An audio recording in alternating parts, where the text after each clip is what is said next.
Good morning. Welcome to another episode of the Rondelle 55 Chronicles. Hope you're having a great day. God bless and keep the faith.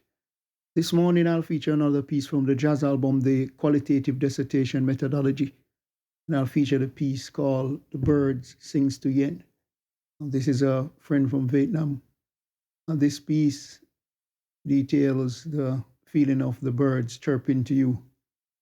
For this piece, I crafted it in different formats, kind of old time jazz using the trumpet, giving that nice sound, then added in some saxophone, and then moved on to the piece, which is the third part, with the flute over some jazz drumming and bass, and some echoing sounds in the background, flute flowing through like the birds chirping through.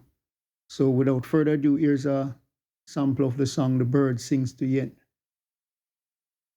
And hope you have a great day. Remember, God loves you. Jesus is the only way.